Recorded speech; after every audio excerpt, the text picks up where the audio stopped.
Welcome back, guys, to another episode of Questbound Reader. Welcome back, or welcome for the first time to the Questbound Gang. Guys, today we're going to be talking about a new series that I picked up recently. It's called The Mage Errant, with the first book being called Into the Labyrinth. Stick around and we'll get right into it. Alrighty, guys. So let's get right into it. Let's talk about Into the Labyrinth. So this is part of a multi-book series titled The Mage Errant, and it focuses on a main character called Hugh of Emblem and his crew of friends, or soon-to-be friends. So this starts off as a Magical School Academia kind of book, and you start off with Hugh, who is severely weak and, I guess, by the standards of this world, not adept at magic. He is also referred to like as a country bumpkin, like someone who's not important, not relevant, and that kind of messes with his self-esteem. So he's like down and mopey all the time, and it quickly progresses into that he gets into this school that's very prestigious, and everybody looks down on him. He tries to cast spells like everybody else. He tries to be as everyone else, but fails severely. So what happens, right? With this said, there is, and this is going to give you Harry Potter vibes. Ready? Think of the sorting hat. So you have a sorting moment where every person that is new to the academy gets placed with a mentor. And this person is supposed to guide you in the ways of magic and teach you how to be a better magician, a better sorcerer, and teach you how to gain complex knowledge and understand the world of magic. So Hugh doesn't think he's going to be selected by anyone because he is considerably weaker than all his classmates, and not everyone gets chosen. So Hugh starts this journey. He meets different people. He gets bullied. He gets bullied a lot, especially by higher ranking people, and they really bully him nasty in a nasty manner. They beat him up and they call him names. And if you're someone who is sensitive to this kind of thing, I would advise you to go in with a word of warning. Like, these things do happen. If you are someone who can move past this, then I think you'll enjoy this a lot. Also, let me give you my pros and cons on the book, right?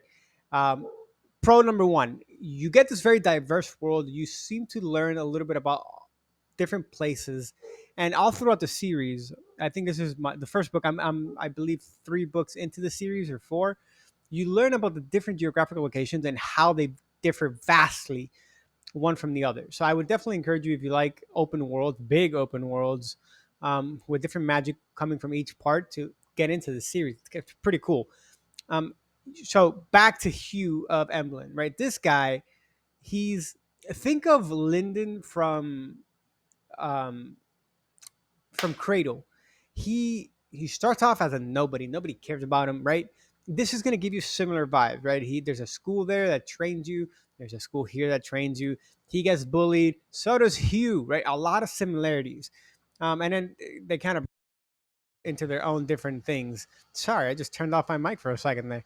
Um, cool. So another pro is you make friends quick in this book, right? It's relatively fast paced for how short it is. So once he makes friends, then they're all buddy buddy, and they go out to conquer the world with their new mentor. Now, cons: the friendship develops very rapidly in this book. Like, one moment you don't know who these people are, the next moment they're your ride or die people. They're the ones that are gonna have your back forever and ever, and that's cool. But I didn't feel like it was organic, so I missed kind of that like real aspect of what society is. But then again, we are in a fantasy world, so whatevs, guys. Um, I think you'll really enjoy this book if you like, number one, magical school academia tropes. Number two, if you like progression fantasy, where this character starts off as a very weak nobody and gets stronger as the books come. I also think you'll enjoy this book if you like the underdog. This guy is an underdog. His whole team is filled with underdogs, people who can't cast magic, people who are very weak, right, compared to the standards of what magic is held to, and people who come from backgrounds that are not favored. So if that's kind of your thing, then give this book a shot. You might really enjoy it. I rated it a 4 out of 5, and which means I'd recommend it to most people, right? Anybody who wants a new read and hasn't checked it out, I would definitely recommend it, right? I liked the second book more, and we'll get into a non-spoiler free review shortly with that. But yes, I definitely recommend this book to you guys. Like I mentioned before, keep an eye out for the bullying, keep an eye out for all those kind of things that leave a sour taste in your throat. This book is labeled YA, but it does not, I don't think it really is YA. Like it handles adult themes, and it does with a certain grace to it that you might appreciate. Guys, thanks for sticking around today. I really enjoyed the fact that we got to share a new book in a completely new series with me. Um, Stick around, right? Like, comment, subscribe. Mention any books that you guys are reading that you're enjoying, or books that you've recently read that you don't like. Let me know if you guys read this series, and let me know what you guys think about it. Stay tuned, and we will see you back on the Questbound Gang. Take care, guys.